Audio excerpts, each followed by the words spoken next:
Hi, and welcome to Shattered Conscience.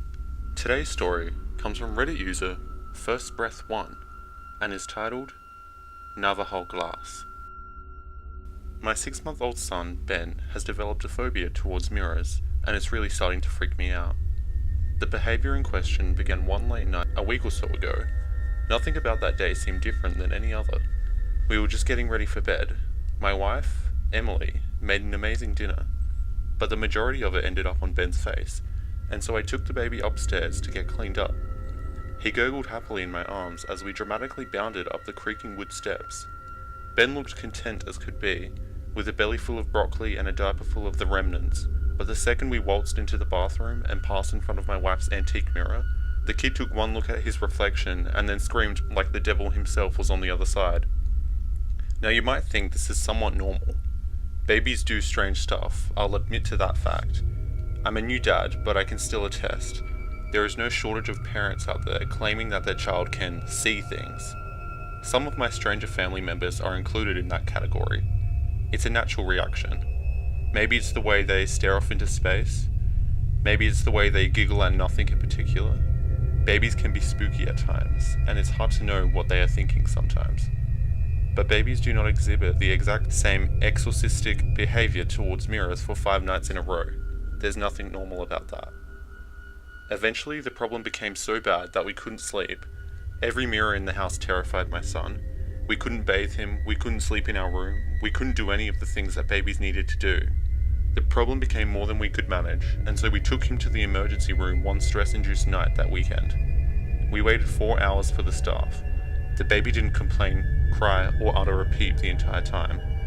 Sometime around 10, we were finally seen, and Ben looked happy as could be. The pediatrician on call made me test out my theory in person. So, just like at home, I carried the kid in front of their mirror, let him have his wicked little scream, and pulled him back. Once free of his reflection, the baby smiled happily. He looked at me and the doctor curiously, like he couldn't understand the ruckus, like nothing had happened at all. "I can't explain it," I muttered sleepily to the staff. "Outside the mirror, he's fine. I could do this 1,000 times and he'll only scream the moment he sees his reflection. It doesn't make any sense. It's exhausting. We were hoping you might know what to do next." A nurse in the room tutted and eyed Ben suspiciously. "Any other health issues?" she asked. "No," my wife replied. "Nothing. He doesn't cry when I leave the room. He doesn't wake us up at night. He doesn't fight when I feed him. Just a good baby." The doctor nodded. The nurse nodded. My wife nodded. Everybody nodded but me. "I think your son is fine." An albeit small wave of relief washed over me. "Are you sure?" I asked. "Yes," he replied. "Based on previous checkups, based on what you're telling me here, this could be a behavioural thing. Some babies are fearless, some are scared of their own shadow. It does not mean anything is immediately wrong with any of them. I would expect Ben to grow out of this by the time of our next checkup. If not, come see us again." "See?" my wife scolded me. "You have to stop worrying." I nodded. I told them that sounded fine, but I didn't stop worrying. I tested out my mirror theory every night since. On Monday, Ben screamed the moment we brought him in for a bath. Not much change there.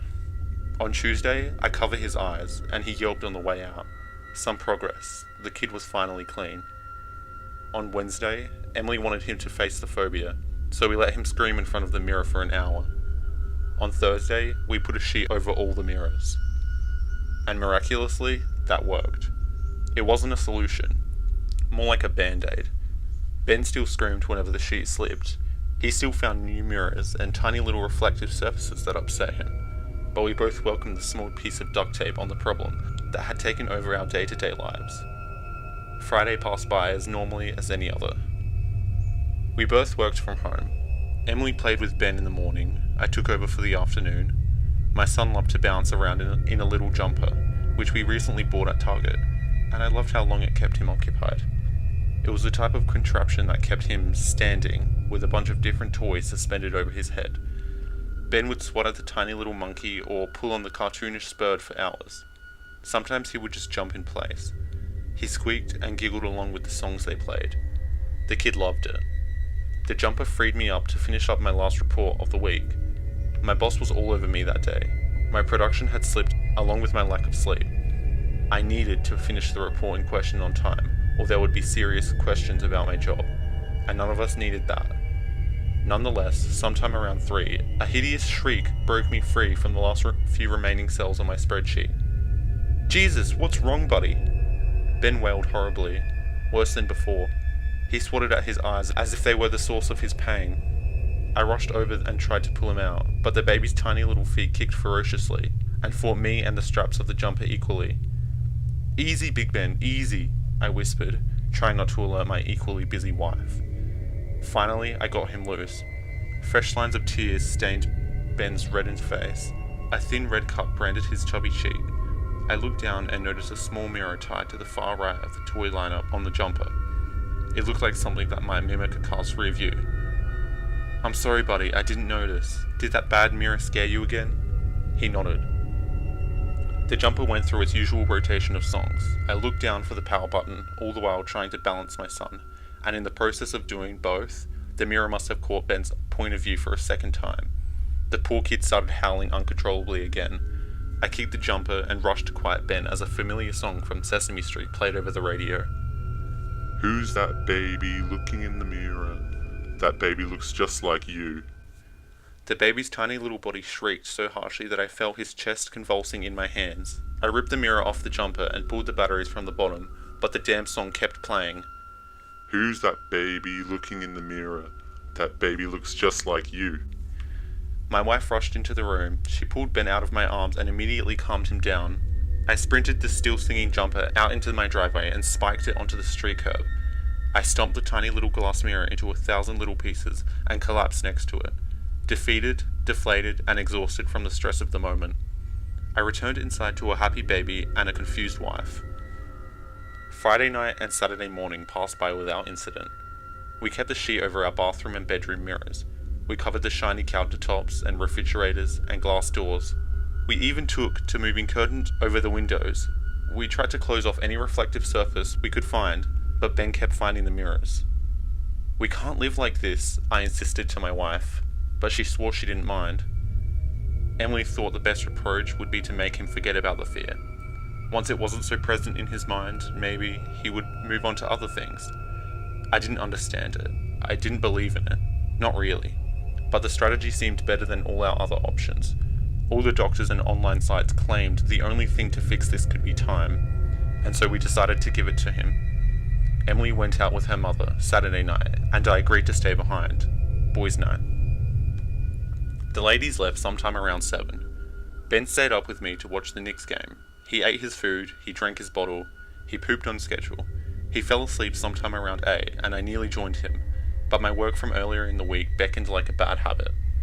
I carried my son into his room, put him in the crib, and moved our baby camera into position. I returned to the living room to get an early start on my spreadsheets. It was monotonous work. My concentration quickly shifted from mirrors and doctors to formulas and cell formats. 8:30 turned into 9 and 9:30 into 10. The kid started screaming at 10:30 on the dot. This time, something screamed with him. I nearly jumped out of my skin. The scream sounded foreign, almost animalistic. I darted into the nursery like a bat out of hell. I ignored the shadows, I ignored the mirrors. I focused on my son and my son alone. I scooped Ben up in my arms like a rescue worker and sprinted from the room like a headless chicken. We exited the room, through the kitchen, and towards the basement. We sprinted down the steps. There was a spare bedroom down there. Separate from the main room, there were no windows. I rushed inside, locked the door behind us, and settled Ben safely into the sheets of our unused twin bed. I joined him a moment later and looked down under the covers to make sure he was okay. And then we waited. I felt a little foolish. Maybe I imagined the second scream, I told myself. Maybe it just caught me off guard. But I knew that couldn't be true. I heard it, as clear as day. I know I heard something. I looked under the covers. A pair of frightened blue eyes met mine. Ben gurgled and whimpered a bit. He didn't seem all that fazed. I did notice a second red scratch just above his brow, and my heart dropped into my stomach. This one looked deeper than the first. We sat there for a full 15 minutes, waiting. I had no idea what to do next. I rationalized that if a real animal were in the house, maybe it would not be safe to go upstairs. But part of me knew that was a lie. Every noise made me jump. We have baseboards heating, a furnace, and actual ducts for air conditioning. The expanding and contracting of the ducts combined with the kicks of the baseboards make for a dramatic soundtrack.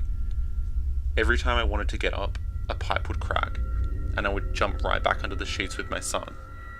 Sometime around 10:30, however, I heard a sound that most certainly had nothing to do with gas and electric. An object made of glass crashed above our heads. The shattering sound reverberated down from what seemed to be the second floor all the way down to the basement. A sound of suction followed. It was like somebody had turned on a massive vacuum cleaner. The droning vibration of some unseen device whirred and spinned for several heart-clenching seconds, and then it stopped, just as suddenly as it had started. The suction was quickly replaced by heavy footsteps. I placed my hand over my son's mouth, carefully, so as to not alert whatever the fuck was upstairs of our position. But he cried anyway. I couldn't blame him. Part of me wanted to cry too. Ben let out one terrible, petrified wail that started in the bottom of his belly and worked its way up through his already aching lungs. His shout pierced through my fingertips like they weren't even there. The footsteps upstairs grew faster. It was like they were unsure before, but now had found what they were looking for. In seconds, the feet descended from the second floor into the kitchen. A moment later, the owner opened the first basement door. I stood up out of bed, foolishly, as if to protect my son one final time. I grabbed a bat left behind in the room. The footsteps descended down the basement stairs. They paused at the bottom, and, as if listening, I waited for the intruder to approach the spare bedroom. I leveled the bat against my shoulders and prepared myself to swing. My son cried from under the sheets, and I knew it had to be time. And then something very close by began to scream. The sound felt guttural. It emerged in a deep, earthy tone that quickly escalated in volume and pitch. The scream filled my ears like a bell and produced a pounding throb in my head that made me unsteady on my feet. I could smell its stinking breath. I still can to this day. I grabbed my son's head and held him close to me. He wailed horribly. I wanted to cry too. I wanted to open the door and start swinging the bat at whatever I could find. Parental instincts flooded my vein like a drug. But just before anything further could happen, the garage door opened and all hell broke loose in an instant. The heavy feet retreated rapidly up the stairs. The suction sound came and went in an instant. The aches and groans of the house returned to normal. A few moments later, my wife came inside and asked if we were alright. I tried to compose myself. I tried to calm down. I told Emily a burglar got inside. I disguised the real truth from her, even now, because I'm not sure how she'll react. I'm not sure how anyone will react. I investigated the house that night. Everything looked the same in the living room. A couple chairs were pushed aside in the kitchen. My son's room was untouched, and so was our master room. And all of the valuables were in their place. Only one object in the entire house appeared amiss. Sitting on the bathroom floor, covering the plain white tile, sat the ruins of my wife's antique mirror. Someone ripped it right off the wall.